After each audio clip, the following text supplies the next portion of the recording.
Hey guys, I just wanted to do a quick video describing some of the materials we'll be using for our landscape painting class. Of course, you're welcome to use any kind of paints you might have at home. And with our kits, we'll probably be having our primaries, right? Our red, yellow, blue. From those colors and white and black are good also. You can mix any color, but it's good to have some other ones too.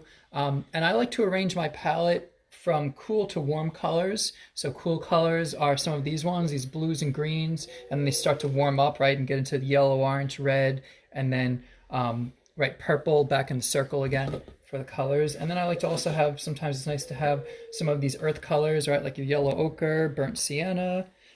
As far as brands go, I think these work pretty good. They're from Michaels, like the Artist Loft or Liquitex. And they're around $4 each. You can find them either online or sales and things. We'll also be using a couple different brushes. So as far as brushes go, these are flats. This is good for, just kind of going across your background, doing a big area kind of like this, like you're underpainting, kind of some of your first steps, right? Here's a smaller flat brush. And these kind of these are soft bristles, right? So they're going to be a smoother finish as opposed to this like a stiffer bristle brush.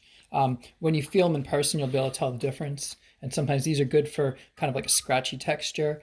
Here's another flat brush. Fan brushes are nice to use also. These kind of things, we'll talk about different techniques also in the class and different brush strokes we can use to make different shapes. But the fan brush, of course, is nice to go across like this.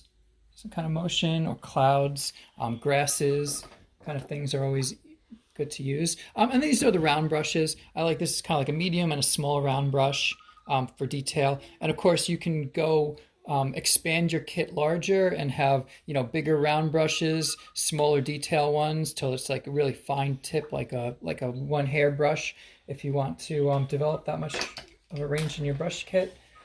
And also, we're going to be putting our paints on a palette, right? So if you have a palette, right, like think of like Bob Ross, right, like the big palette that you put your thumb in, we could do something like that. I'm going to be using a plate.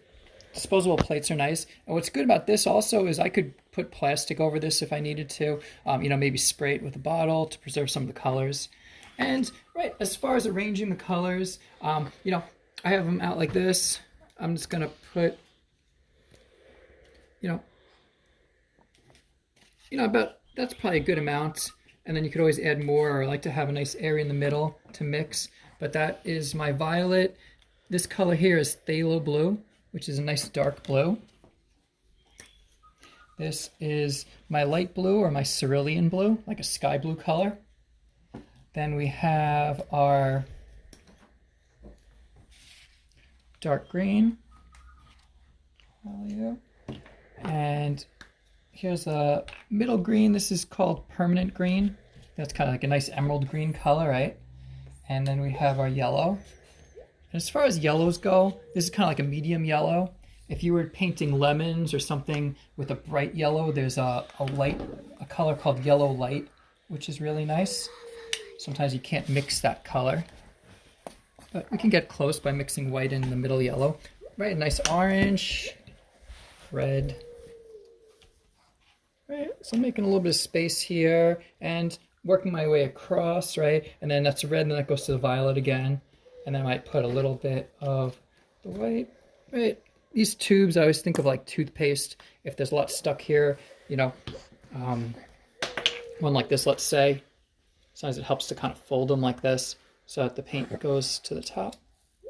So things that kind of common sense things, right? Some black paint. And oh, that one's, there we go. I'll just put a teeny bit of that one.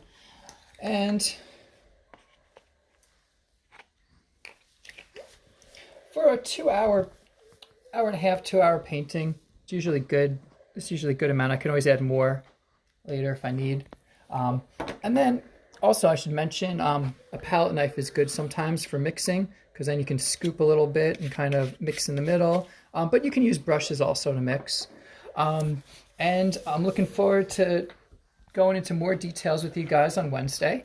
And yeah, I think it'll be a lot of fun. We're doing our paintings. I have our palette here. Bye. Bye, say bye.